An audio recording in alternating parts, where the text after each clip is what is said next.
only 4 ways to get money: steal, inherit, marry into it, trade for it. If you have morals, you probably don't want to steal it. And if you're watching this, you probably aren't going to inherit it. And even if you are, you probably don't want to wait until your parents die to get it. And if you're a guy, you're probably not going to marry into it. And even if you do you really want to be owned by your wife's family? Which means in all likelihood, if you're watching this video, you're likely only have one option left, which is to trade stuff for it. And trading stuff for money, I made $1 million 106 times in a row in a weekend. I also own a portfolio of companies that trade stuff for money that did over $250 million in revenue last year at acquisition.com. Now, within the element of trading stuff for it, there are 6 ways to structure those trades. And in this video, I'm going to break them all down and show you which ones to avoid and which ones to go for, and I'll do them in reverse order of bestness. Now, I said there's 6. The last 2 are God tier setups that only can work in very specific circumstances. But that being said, let's start with number 1. So scheme number 1 is I work, then you pay. This is a very classic arrangement.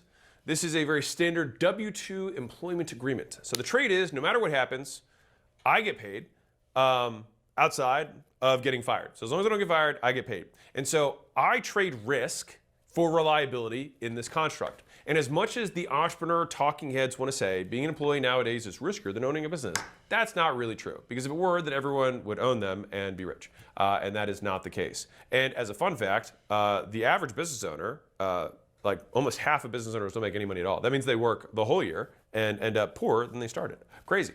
And that's because them's the stats. But the median is about the same as minimum wage in California. So as much as people want to believe that all business owners are rich, that is not reality.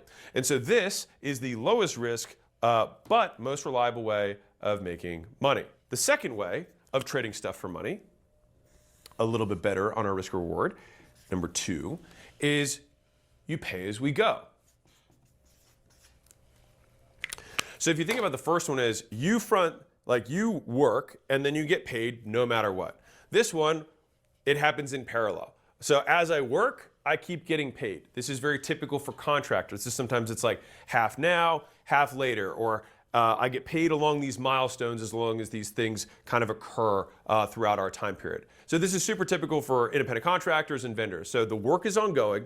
You pay me ongoing. You pay me some now, some during, some at the end, half now, half later, etc. Now the pros of this is that you front load some of the money. The cons is that people fire vendors way faster than employees. And so let me give an example. So employees have a 3.9-year average tenure, and that's according to the US Bureau of Labor Statistics, versus a 3 to 12-month engagement for an independent contractor, and only 1 to 3 months for a temp gig. So that means that you have 5 times the annual turnover